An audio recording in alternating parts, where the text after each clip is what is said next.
There we go. Hey, how the hell are you, Trigger? Good, man. I'm good. Sorry.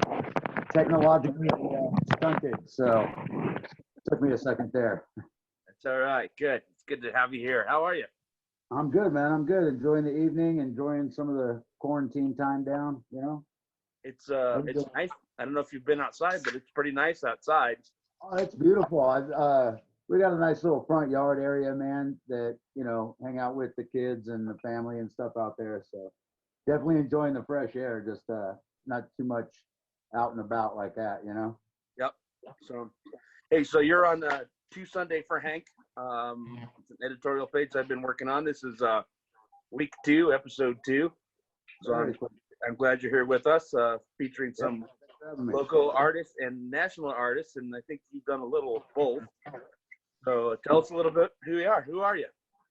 My name's j5th, man. I play with j5th and the Outlaws and Sinners currently. I've been playing music though for the past 20 years. I've played all kinds of different music, man. Heavy metal, splash of reggae. Currently, I just sat down with a guitar the last couple of years and started writing songs, and the songs that came out sounded like the stuff I grew up on. So I guess it's kind of a country style music. Sounds like it. The stuff I've listened to online is really, really country, really kind of honky tonk outlaw sort of stuff. Yeah. That's like I said, that's the stuff I grew up on, so that's the stuff I prefer. And it sucks because I almost hesitate to call it country sometimes, just because of some of the things that are predominant on country radio and stuff like that, man. I don't really consider that country music. There's a little bit of a stigma there with that word anymore these days that I think a lot of people are trying to fix, myself included, and which is some of the reason why I started this webpage. So super cool. That's pretty cool. Tell us a little bit about where you've been playing around town, what you've been doing with who, where around here. I'll tell you, man. I linked up with some amazing cats out of Hobbs, and some of them live here. A band called 5 Miles West. They're really phenomenal, man. They're just really phenomenal musicians. I've actually played with Daniel and Chris in other bands, for years on and off. And so when it came down to this songwriting, Daniel is just one of my favorite people to write songs with, man. And so I took it to him because they already had a country band, like I said, out of Hobbs. And I said, hey, I'm doing this stuff. And so a lot of the stuff you hear with a full backing band, that's actually 5 Miles West. And so, but the Outlaws and Sinners are kind of a roving band of individuals. At this point I've been writing songs, man, damn near 30 years at this point. And so I think they're almost getting good at this point. We're our own worst critics. So when you say that, would you agree with me? It's funny. You'd think so, but my wife has also been in the professional music industry for about the last 18, 20 years herself. And so I know when I'm not doing it right, when I'm sitting there picking or doing something, and she comes around the corner and just kind of shakes her head at me like, no, that one isn't it. That doesn't really sound like you. That's not really good. And it's funny because as a songwriter, as being creative, like somebody comes, looks over your shoulder and goes, yeah, no, you're not doing it right. It might get you in the feels a little bit, but if you trust the person that you're working with, like trusting my wife or trusting my friend Daniel or things like that, when I hand them an idea and say, what do you think? If they, I know I'm going to get an honest response, which is great, because a lot of the times there's people that'll just tell you, oh yeah, it sounds good. And they won't be like, no, you're flat there and that key is off. And, you really need somebody to kind of dial that stuff in. But, back to the Outlaws and Sinners, like I said, it's kind of there's nothing solid and established as far as players in that realm.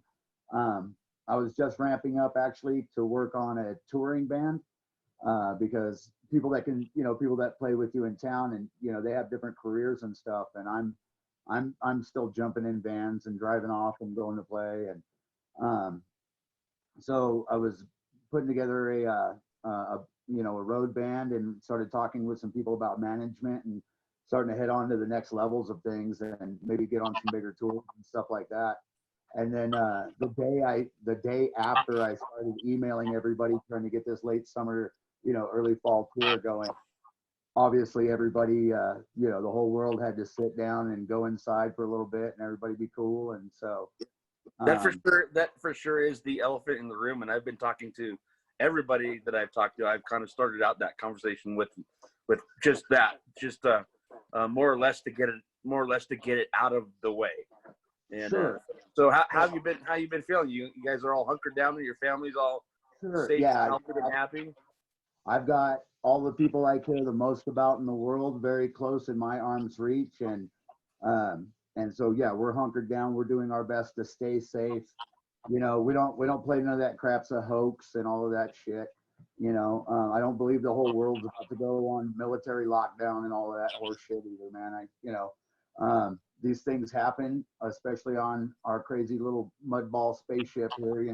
These things happen from time to time, and when people use their head, and follow some of the major kind of guidelines, that's not a bad idea to help stay safe. And I'll tell you, at first, of course, it's a kick in the hiney when you're trying to book, like I said, like book a tour or do something big like that. But then when you put yourself out of the equation and you think about, like I said, my wife's worked in this industry as well for 18 years, and a lot of her friends are all touring musicians or touring road crew or techs or something like that. And so all of the people went on down the line to the road crew and to the local crew people that really live day to day, man, show to show.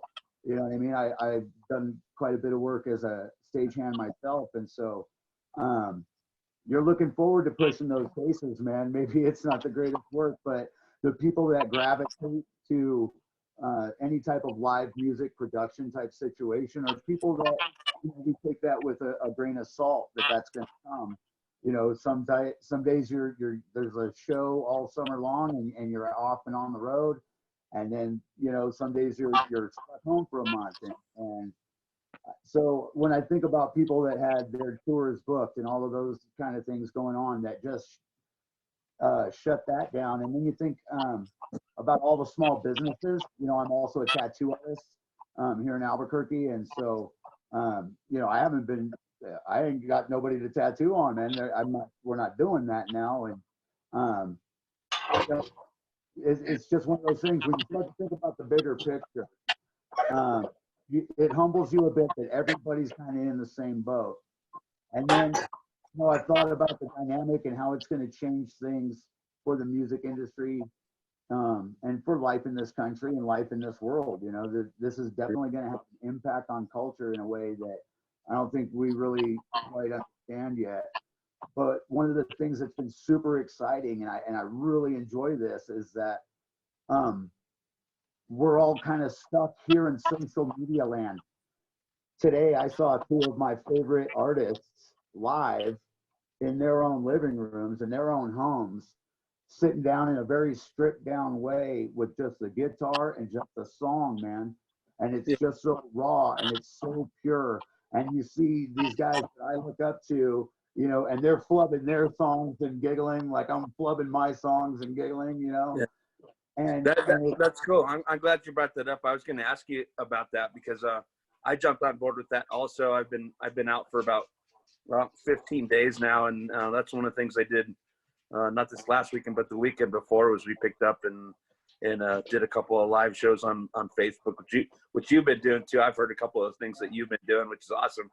And so how do you think that forum is going to change our society? Because just like you said, I've probably watched more shows in the last 2 weeks than I have like over the course of a year, just of people that are out there stuck at home and playing. So do you think that platform's going to stick? Dude, I've been seeing Willie Nelson and his sons. They're doing quarantine stuff like every day. It's just, so this really goes one of two ways, man. And I think, and this is like completely culturally as well as to the music industry and everything else. We can all you know, we look at the better side of this where people are helping each other, man, taking care of each other, reaching out to one another, man, and maybe not physically, but like, hey, here's more food, man, here's more necessities, here's more resources for people. Um, and I said at the beginning of this, and my wife laughed at me, and I said, you know, one thing America really does well, man, we do tragedy pretty good, and it sucks.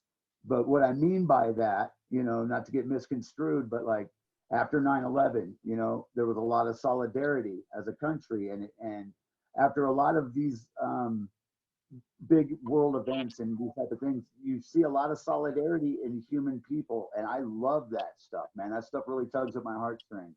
And then you see stuff like magoos and knuckleheads out here busting windows and trying to break stuff and break into stuff, and they're going to use this as an opportunity.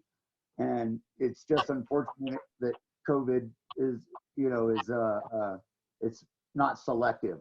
You know what I mean? Yeah. These assholes, man, that'd be great. But unfortunately, you know, we just lost Joe Diffie. You know what I mean? My man John Prine is trying to heal from COVID, as well as the thousands and thousands of other people, man. Not to downplay their stuff, but Yeah. I think the music industry, you know, I've considered this, and I think this is a whole new style of interaction, and it allows, especially people like myself or artists that don't have maybe, you know, a bigger production or bigger push and stuff like that. It allows us to get out in a way that the internet has already started kind of breaking down that wall, and this takes it to a whole other level. You know, all it takes is a couple thousand shares, man, and it's on. You know. So some of the I thought it was really interesting because you know, some of my musician friends from around the nation have been trying out this very exact thing. They've been trying to do it for a while now, and nobody really paid attention. Everybody's like, that's not really what we're into. Like, we want, you know, we want to be at the bars and honky tonks and this, that, the other, listen to music. Well, I mean, this opened a whole new gamut for everybody from the beginners. And I've heard some of the people that are engaged in music kind of complain about it, which I think is wrong. But and I've also heard like some of the greatest, like you were talking about, Willie Nelson and Lucas Nelson doing their thing, watching that deal, and everybody in between is doing it right now, and I think it's really cool. And I think as a country, I think we really, really need that. So I hope that kind of thing sort of sticks. So, but I think the paradigm is going to shift. I really do. And you know, like you said, anybody, you know, I guess you said people poo-pooing on newer musicians or people that they don't particularly like what's going on or whatever. And these kids are out there live streaming and stuff too, man. And all I say to shit like that is, you know, work on your own songwriting more, man. You know what I mean? Like, don't worry about what other people are doing. If you don't like it, just keep going. Just keep scrolling. You don't even have to take time out of your day to tell somebody you don't like it. You know what I mean? Yeah. It's always pudding. It's always going to be in the ticket sales. So I want to talk to you. I want to ask you a little bit about, because you've been around the music scene here in Albuquerque and in New Mexico, I guess I'll say for short. You've been around it a bunch. Tell me about some of the places, brick and mortar places that you really like to play, places that have treated you really well, that you really just enjoy like being at and going to. I'll tell you what, honestly, the Launchpad has been a home base for so many different bands that I've been in, and just for the music scene in Albuquerque in general. Honestly, I love that place, and the fact that they've actually started doing more country shows and stuff like that. But you know, I've played El Rey and Sunshine and every dive bar and backyard party and you know, to opening I up. love backyard parties, man. That's a blast. Too, man. You know, and I guess that's back to this thing about the internet jamming stuff. You know, I was talking to an artist that I'm really into. His name's Jesse Daniel. You guys haven't heard of him yet, man. Go check him out. He's out of my neck of the woods up here in California. And so he's doing his jamming, man. And he's like, well, what song should I do next? And you're sitting there and, well, man, do this one. And he's like, oh, yeah, okay, you know. And so you're actually interacting with people at a whole different level. And there's a whole new, I think, different type of intimacy, because when you get to strip down all the production and all the all the knobs and all the EQ and all the crazy stuff that you can do nowadays, and it's just you and your instrument. Um, Kind of just real raw, man. That Woody Guthrie back to the Dust Bowl and shit, man. It's just you better play a good song at this point. And for me, I love that. You know what I mean? I just love that idea. Um, I think that's I think it's really going to change things, and I actually hope that it does. You know what I mean? I think Cool. you're going to see pay-per-view type concert situations after this. I hope so, man. I think I've learned that I'd be more interested in that now than I ever was before. Like I've watched a bunch of stuff just for free and thrown out a couple tips and whatever. But that's been really cool to see people kind of get together. And there's two things. There's science and art that comes out of these sort of tragedies. They always come out alive. So I'm looking forward to see what happens with that. Yeah. So I want to ask you about. You're just covered in tattoos, and you said you're a tattoo artist, and so tell us a little bit about your tattoo shop. You have a place that you have a chair at somewhere? Yeah. I work at True Love Tattoo. It's right here on Wansabo at Manal. Been there like 10 plus years, man. My man Rick Torres owns it. He's actually a good friend of mine, a really solid character, man. Just a great tattoo artist. You know what I mean? We got my man Slim in there as well, another phenomenal artist, man. And then myself, I'm in there, I've usually got my guitar with me if I'm not drawing on people. And I started tattooing professionally when I was 20, and I'm about to turn 43 this year. So I've been doing it a long time. But it's obviously something that I love. I really consider myself kind of a shaman in certain regards when it comes down to laying down ink. And it's I definitely use my art to make a living, but it's also something I also feel very spiritually about. That's very cool. Very cool. Yeah. Into some of the more extreme body art stuff with flesh hook suspensions and things like that. So I've got some sideshow and freak show videos, man. Most people are like some fun stuff in my 20s. So there's not, obviously everything's kind of been shut down and everything's kind of slowed down, and we don't know for certain what's going to happen next. But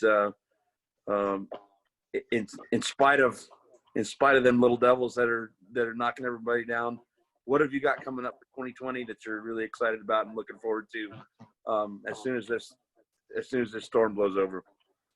I'll tell you right now, my wife and I have been discussing buying some different property and a new home and perhaps a bit more actual space. I really love gardening of all sorts, man. I really love to have some livestock around and things like that. We want to have a small venue of our own there on our property. It's kind of like we want to do, get everybody out, man. From, what I mean? I've jammed with, that's one of the cool things about Albuquerque, man, and the Albuquerque music scene is how many people I've jammed with, how many places I've gotten to jam, and just the real unity and the real love that really does exist amongst the musicians and amongst a lot of the artists in this town. And if I have any message, it would be more like, let's tighten that up even better at this point. So it's those things. I'm trying to pick silver linings as best I can. You know what I mean? Certainly praying that obviously, this stuff is not as bad as some of the projections are going to be. Some of the things we're super enjoying, man, are cooking from scratch again. We've got a lot of time here at home, man. So my wife bakes amazing, and I love to cook. I love a lot of game meats and stuff like that. And so it's just getting into the kitchen and really using raw ingredients and being able to spend that time and enjoy cooking, and then together and eating. We get into a real fast-paced world. We get into that just everybody's moving real quick, and it's convenient here and that, and that's gone right now. And for a person like myself, that's awesome. You know what I mean? Like,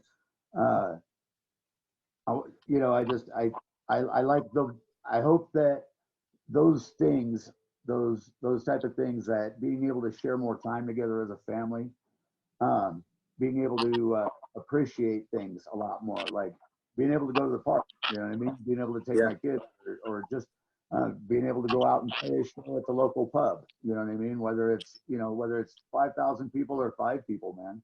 Yeah. I'm really appreciating that you get to go interact with people again, you know? Oh yeah, I definitely during this whole thing, I've really been missing the bars that I go and hang around at, and to see people that I see over there. It's that's been the longest part of the deal. It's like, oh, where's everybody, man? How's everybody doing out there? So that part was pretty cool. I'm gonna ask you about something else. I've seen you take a puff a couple of times, so you're clearly a little bit 420 friendly. I'll say for people. That's a lot.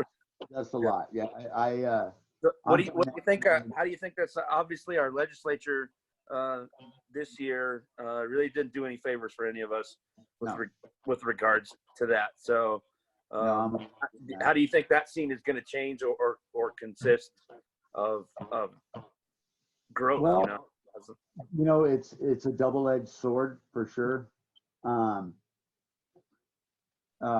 I think New Mexico definitely dropped the ball again. And not New Mexico, because as New Mexicans, we have voted multiple times, yes, please legalize the damn thing.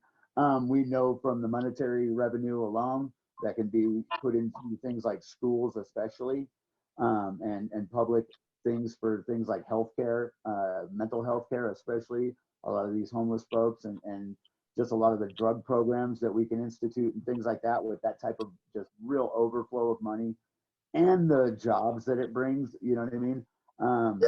Yep. I would say everybody like myself, I'm a registered voter, and I will go into the voting booth and make my opinion known there as well. If you voted to shoot this down, I'm working to vote you out. You know what I mean? And I would hope that most people want to do the thing. And it's not so much that just because I like the plant, you know what I mean? It's all of the other benefits. But I think that this state votes real red a lot of the time anyway. And after Miss Grisham has done what she's done this time, she might not be sitting there next time. So we'll see what happens. I mean, the dam is going to break nationally anyway. When the law changed that allowed them to actually use the money that they're be able to take the money that they're making for marijuana and put it into the banking system, that's when the feds started working on how do they tax it. Remember, alcohol being illegal, man, they got Capone for fucking tax evasion, man. You know what I mean? They didn't even get him for booze or murder. They got him for tax evasion. They just want their cut. And that's what they're trying to figure out, is how do they give you a DWI about it, and how do they get their cut? Once they have those two things figured out, it will be legal federally, because the dam's already broke. The majority of Americans either partake or they just don't care anymore, because the actual information is out now. So things like Reefer Madness and things of the past like that are done, you know. It just comes down to people making a stand politically for what they believe in, no matter who or what they believe in, but actually making a conscious effort to pay attention to what they're actually voting for, not pay attention to memes, not pay attention to the bullshit that comes up on the internet, man, but do your research. You know, Google is your friend. You can look it up, you know, look up what these people actually stand for. And if that aligns with your values, then vote that way. If it doesn't, then don't, you know, but get involved in the process. So I have a question going back a little bit. You mentioned something about DUI or DWI or however they want to present it here in New Mexico. This has gone on for a long time. This is considered one of the worst states for that sort of thing. And I've always been under the opinion that they really just try to chase that harder than most other states. You know, Texas calls it unconstitutional to do a DWI checkpoint. How do you feel about the way that New Mexico enforces DUI, DWI? DUI, I guess, is what we go with now. I'm probably one of the wrong characters to ask. Probably shouldn't say you know, my arrest record's public information anyway. So me and the DWI courts have had our run-ins before, even over marijuana. And so myself in the New Mexico system, I'll I'll tell you how I feel about. I would say you're exactly the right person to ask after you said that. I'll tell you what, don't fucking drink and drive. And that goes for me and everybody else on the fucking road, man. Stop fucking doing it. I mean, there's Ubers, there's so many other fucking ways to go about it anymore. Stop fucking doing it. It kills people. Fuck it. You can kill yourself or somebody else. You know what I mean? Or you get the fucking jail time and whatever the pain in the ass it is, right? Fuck it. Don't do it, right? Yeah. Cops have to do their jobs. And I applaud them when they do them correctly. They've busted me a couple times. I shouldn't have been behind the wheel, man, and they did their job and did it right.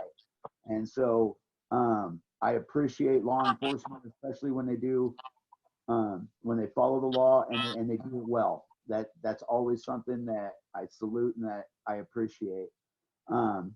New Mexico doesn't always get that right. Sometimes our APD may not always get that right, but a lot of the times they're not celebrated for the times that they do.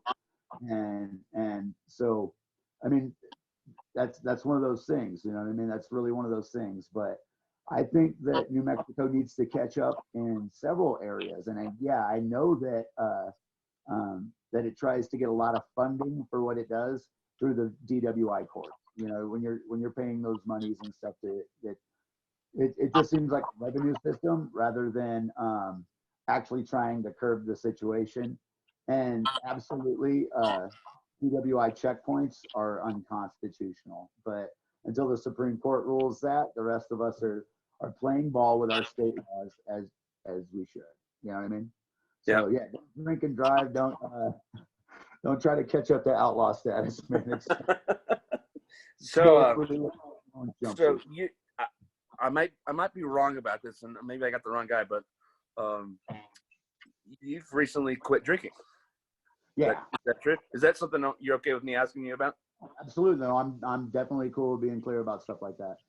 It was actually after my last DWI. Well, a couple years before that, I'd had a real messy divorce. Hence all the country tunes. You know what I mean? Yeah, I do know what you mean. Crawled down into the bottom of several bottles looking for a solution that wasn't there. It took a couple of years of doing that and trying to kill myself. And thankfully, I met a tremendous woman who reached on down into that bullshit and grabbed me by the back of the neck to pull me out of it. And I got bit in the ass again by the legal system. Thankfully, I beat the charges. The outlaw rides away. But yeah, long story getting a little shorter. I made a decision. You know, I was out of control, man. My stuff was out of hand. I was not doing well, and I wasn't drinking for fun anymore, man. I was really I wasn't any fun to be around or any of that stuff either. You know what I mean? It was just ruining my damn life. So yeah, man. So I went down, put the bottle down. That sort of culture is pretty rampant amongst the music scene. Would you agree with that? Oh, it certainly can be. Sure, man. I mean, but artists in general, so also being a tattoo artist and stuff like that. I mean, I think people that are creative maybe our emotions are a little bit closer to the surface or the heart on the sleeve or however you want to put it. And some of that can lead to, you know, substance abuse, you know. Yeah. You know, I've always said that, you know, most drugs are a lot of fun in moderation. I just don't know how to moderate. So, you know. All right. A lot of musicians go back and forth, but I've also noticed a lot of support, especially from the musician community with my sobriety. You know what I mean? And that's one of those things because, you know, we predominantly play in alcohol establishments. And so that can be tricky anytime, you know? So it's nice when you go in and you've got support from, you know, your family and your friends and your peers and coworkers that also said, you know what, we don't need to turn it up to turn it up. You know what I mean? Yeah. Very cool. I get honky tonk without having to get drunk. What is that I see right there? A Cody Jinks sticker on your guitar? Your guitar case? Yeah, on my guitar case. Is that a Cody? I can't see it that well. Is that Cody Jinks? That's a Cody Jinks sticker. I got that the first time I saw him and met him when he played the Sunshine when he come through. The second time he'd done come through, he was down here at the El Rey, and my wife actually ran lights for the show. And I got to work as a stagehand that those 2 evenings, and so I got to spend a lot of time hanging out with Cody and BSing with him and stuff. And the rumors are all true. He is really that freaking awesome. So he's really that down to earth man. He's really really a cool character, and I'm glad to call him a pal. That's cool. Yeah, I was actually at both of those shows, and that was really, really awesome. Well, actually, I was actually at all 3 of those shows. I'll tell you that the first show at the El Rey was, to me, just a freaking nightmare. There was too many people.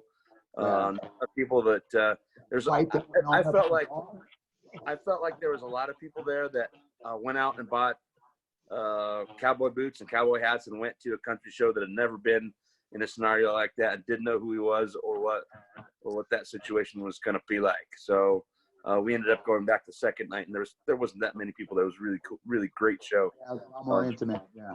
Yeah. But what did you get any opinion or any draw from that particular show that I'm talking about at the El Rey that first night? And I think that was a Friday night, I think. Man, I have some crazy stories. Like I said, I worked that show, and so I was in, out, backstage, around stage, doing all that, running the whole place, doing what we do. And so there's a lot of crazy stories of how the people were acting even outside the venue later that night and stuff. It was definitely a rowdy show, but I think that kind of comes a lot of the times with country music. You have a kind of a difference of fan base sometimes, and I don't want to alienate anybody by trying to put pigeonholes on anybody or things like that. But honestly, yeah, there are some fans of Luke Bryan or fucking Florida Georgia bullshit or whatever the fuck they listen to. They show up just because it said country on there, and they think if they drink enough beer and act enough like a fucking asshole that they can pull some tail or something. And that disrupts anybody's show, no matter what genre of music it is. Any asshole showing up to your show that came out to talk too loud or be an ass. That's never any fun for people trying to view the show, or especially for people trying to play the show. Yeah. All right, so I pointed out I recognized and pointed out your Cody Jinks sticker on your guitar. What? And I always ask this. I ask this to everybody I talk to, even people that aren't mixed up in music. What are you listening to? Oh man, so right now I've been listening to Alex Williams quite a bit. Jesse Daniel, he just put out a new album that's just fire, man. It's called Rolling On. Anybody that likes real good Bakersfield sound country music needs to check out Jesse Daniel, man. He's badass. Grab his new album up. Locally, Dirty Brown Jug Band is coming out with a brand new album, man. And so if you don't know who they are, anybody watching this, please check out the Dirty Brown Jug Band and pick up their new CD as it comes out. It's freaking awesome, man. Those guys are cool cats, man. I've crossed their path a few times over the years, and they're really cool. And they're growing and getting better. Last time I seen them, they were opening for Austin Lucas out of Indiana at Inside Out. Nice. Yeah. So. And I mean, Jared does a lot for the local music scene as well. I mean, the dude is definitely some of the glue for the local scene, and I always appreciate him. And I keep steady listening. Willie Nelson is a huge influence on me. Merle Haggard is also a huge influence. I love Whitey Morgan in the 78s. Did you go see that show when he was here in town? Also working that show, man. Yeah, Joey. Oh, you worked it. Yeah, I got to work that show as well. Once again, man, that guy's a big son of a bitch, and he's huge. Dude, he's very big. He's a big. Those guys are super cool, man. So that's a lot of that genre of music, and then honestly, we still listen to quite a bit of heavy music, man. I'm still jamming Pantera. You know what I mean? And I'm still Leonard Skinner, man. I'm still jamming Creedence Clearwater, man. I'm still jamming some Slayer. I'm a little bit all over the place. That's why I'm the raunch neck, you know. So. Do you have do you ever feel like you overanalyze stuff when you're listening to it? Oh, absolutely, man, absolutely. No, Like, do you I'm feel a, like I've talked to a few people about this that ask me about music and stuff, and I'm like, I really enjoy sitting down and drinking a beer or whatever and hanging out for a little bit and listening to stuff, but I can't listen to it the same way that I did 10 or 15, 20 years ago at all. It doesn't. It's not the same. Do you do that to yourself also? Yeah, my mind wanders on so many other different points, and what's their tour schedule like, and who do they have doing what kind of production, and man, I wonder what management team they're working with and how they got that, and man, who wrote that song? Because that's always a big deal to me. Because I consider myself much more of a songwriter and a performer. I play guitar as best as I can, and I'm always trying to learn it better, but I know I'm ham-fisting it most of the time. It's all in the effort to write the perfect song. And so I really listen for song craftsmanship. And so, yeah, I agree. It definitely, when I'm listening to music, man, I'm pulling it apart. Have you ever heard of a guy named Justin Wells out of Nashville? Not yet. Not yet. Or actually, I think I've heard the name. I don't know that I'm familiar with his music yet. Yeah. There's two. If you don't mind me throwing a couple at you. My friend Matt Woods, and he runs around with Justin Wells. So Matt Woods is an incredible artist, and I'll send you a link to my website. And I did an interview with him last week, and then Justin Wells, I'm hoping to get on the line here in the next couple of weeks. But Justin Wells has some great songs. He's got one song in particular that I think hits home to a lot of musicians. It's called "The Dogs," and he has two different versions. He's got one where he does like his official video, and then he does another one that came out of the summer sessions, and that one's like a real broken down, raw, like piano kind of stuff. I think you dig, especially if you smoke a little bit of weed.